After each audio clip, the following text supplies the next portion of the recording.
Ne nous décevons pas nous, décevons pas tous les gens qui nous regardent, restons impertinents et dans le peu de temps qui nous reste, à mon avis, soyons clairement ambitieux. Des citoyens et des citoyennes. On a dit que c'était une urgence qui m'a dit. Il faut faire les choses en grand.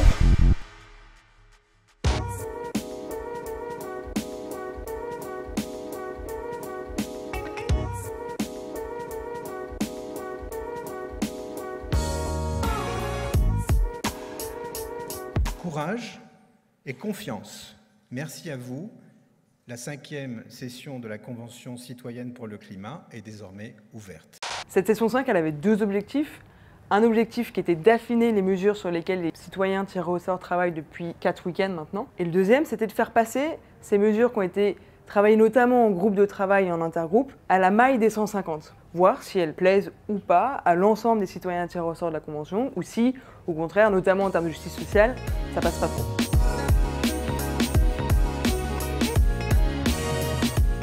Je ne vais pas dire stressée, mais presque excitée d'avancer encore et de bientôt toucher le but de tout le travail qu'on a fourni depuis le début. On a la chance de pouvoir proposer quelque chose d'historique et d'utile. Ne nous décevons pas nous, décevons pas tous les gens qui nous regardent, ceux qui nous attendent avec des bonnes intentions ou des mauvaises, les générations futures, notre voisin, notre grand-mère, on ne se rend peut-être plus compte, mais ne les décevons pas. Restons impertinents et dans le peu de temps qui nous reste, à mon avis, soyons clairement ambitieux. Ce week-end, je souhaiterais qu'on avance un peu et qu'on arrive à voir un peu où on va. J'en attends beaucoup. En vrai, pour l'instant, on a été assez théorique. Et donc là, j'espère qu'on va pouvoir mettre des mots sur toutes nos idées. On n'attend pas de nous, en fait, des mesurettes tiédasses. On doit avoir l'audace de proposer des mesures concrètes, cohérentes. On a déclaré la guerre au CO2 en arrivant ici début octobre, pour que nos enfants et nos petits-enfants aient une chance de vivre dans un monde où le réchauffement climatique sera en dessous des 2 degrés de moyenne.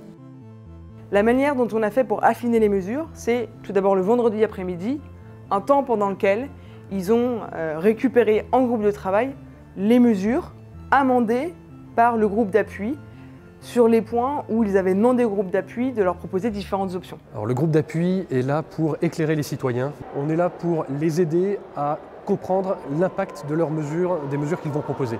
L'objectif, c'est qu'à chaque mesure, différentes options sur lesquelles ils ont pu trancher. On a fait une super session de travail aujourd'hui. On a abattu une quantité de travail monumentale. On n'a certes pas fini, mais c'est programmé pour demain.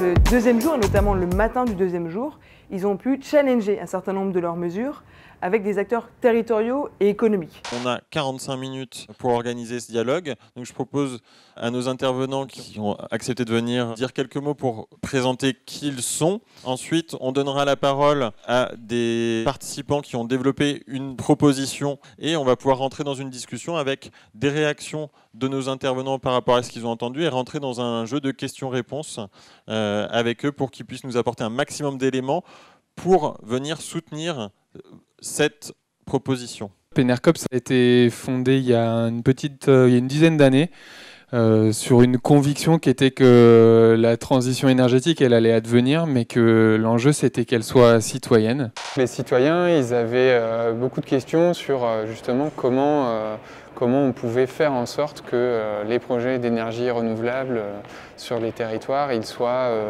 le plus possible, ils impliquent au maximum les citoyens et qu'ils profitent au maximum au territoire, qu'ils aient des impacts positifs sur la durée, qu'il y ait de la concertation.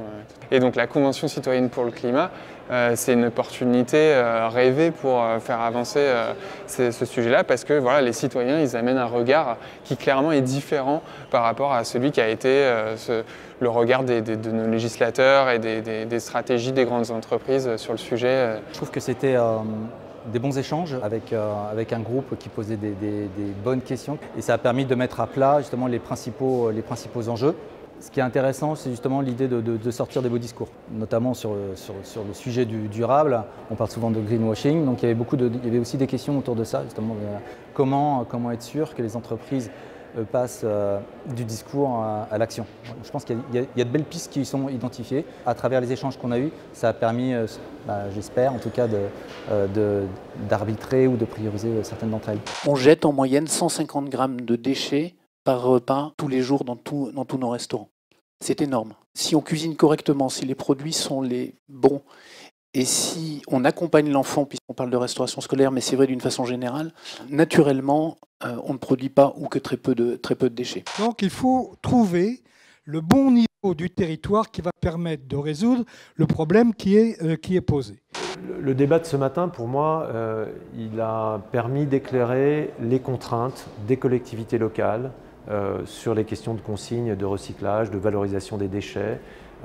Il a permis, j'espère, de clarifier la volonté des metteurs en marché, donc les grandes entreprises, la distribution, de l'agroalimentaire, des biens de grande consommation, d'accompagner ces schémas de consigne en cofinançant ces schémas. Et je voulais assurer les participants à ce groupe de travail, en tout cas, mais tout ce mouvement citoyen du soutien de responsables économiques. J'en fais partie, mais je ne suis pas le seul.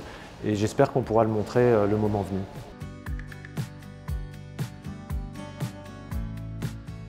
J'étais hyper heureuse quand on nous a annoncé hier que Emmanuel Faber était là parce que je trouve que c'est vraiment bien d'avoir quelqu'un de ce niveau-là et avec les engagements qu'il a dans le secteur agroalimentaire. Voilà, c'est quand même quelqu'un qui porte pas mal de choses. Donc j'étais hyper curieuse, mais je suis pas sûre que ça arrivait au bon moment. Moi, j'aurais aimé demander à ce stade-là si ce que j'avais commencé à rédiger et les implications que ça avait leur semblaient faisables. Ce qui m'a marqué, c'est la pluralité et la complexité du problème, parce qu'à chaque fois qu'on soulève un point, c'est, comme on le voit, systémique, donc ça soulève d'autres, on tire plein de ficelles. C'est un peu compliqué, hein, c'est sûr, mais en soi, on y arrive pas mal. J'ai l'impression qu'il nous faut un peu plus de temps.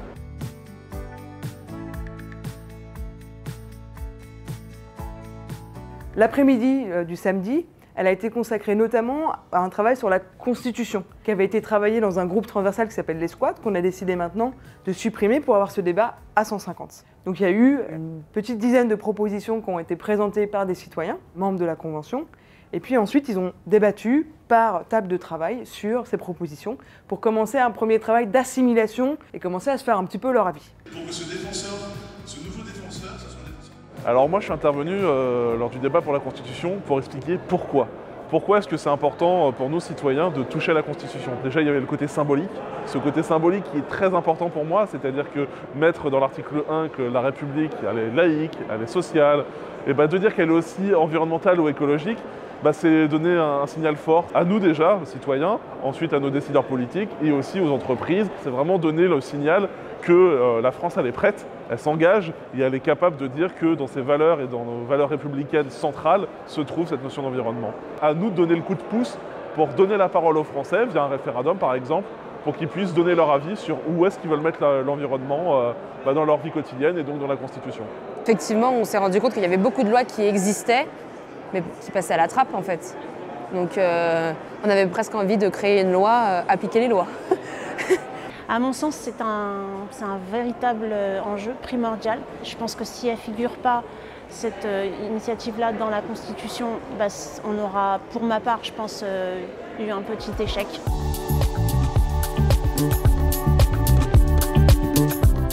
La fin de journée du samedi, elle a été consacrée à ce que des citoyens d'un groupe puissent aller voir 3 mesures portées par d'autres groupes thématiques. Je suis dans le groupe Se Loger.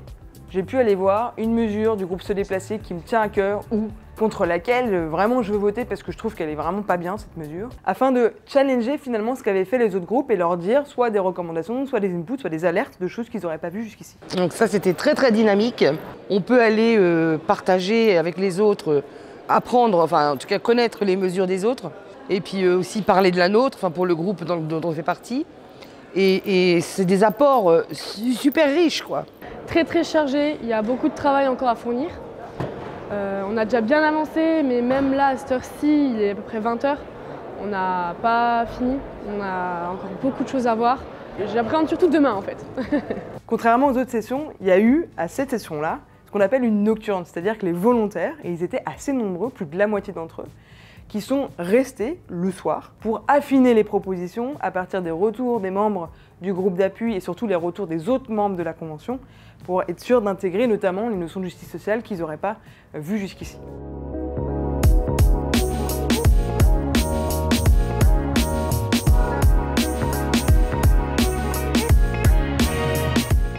Le dimanche matin, ils ont eu chacun un petit dossier dans lequel ils avaient l'ensemble des mesures de l'ensemble des groupes, chacune présentée sous forme d'une demi-page qui avait été évidemment travaillée et validée la veille par les groupes de travail.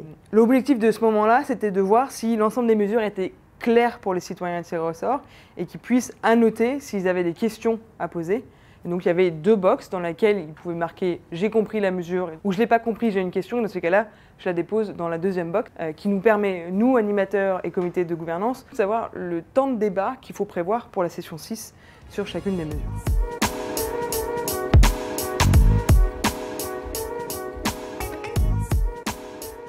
La suite du dimanche, et notamment le dimanche après-midi, elle a été consacrée à la question du financement.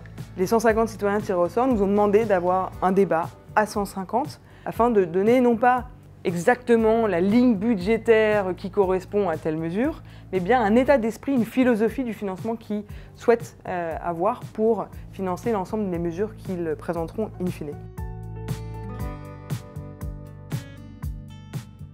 L'idée était que vous ayez vous-même une image de ce que vous pensez tous ensemble. Donc l'apprentissage de cette manière de débattre entre nous commence aujourd'hui. Alors, on m'a dit Yolande puis Samir.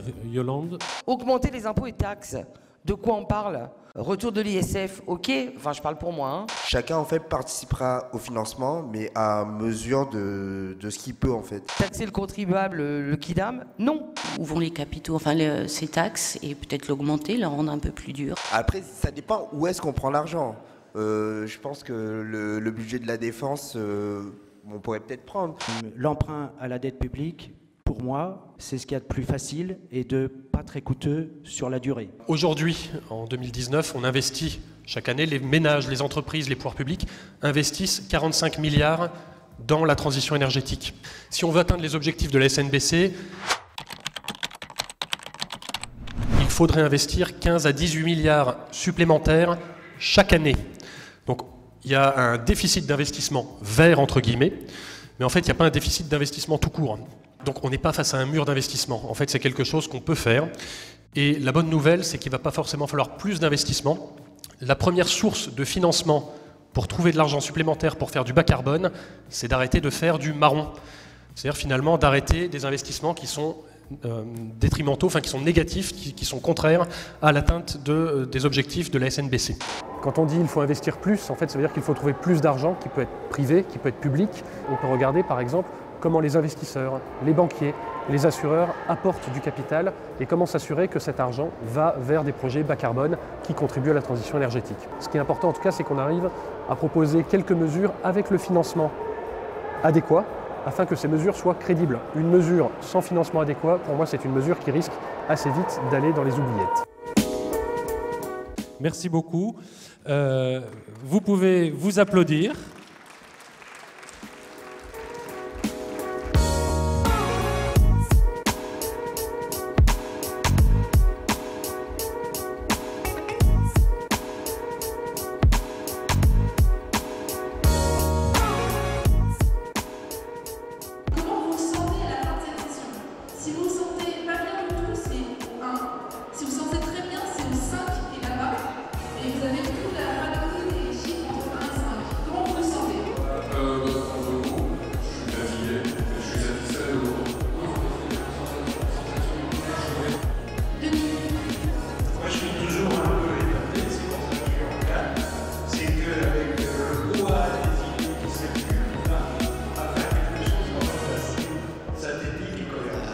Le bilan de ce week-end, c'est assez positif parce qu'on a vu les mesures des autres groupes et perso, je les trouve absolument géniales. Et je pense que tous ceux qui nous attendaient au tournant devraient être satisfaits. Je pense qu'il y a encore beaucoup de travail dans l'intercession. J'y crois, au moins un peu, enfin, ça servira forcément à quelque chose, je pense.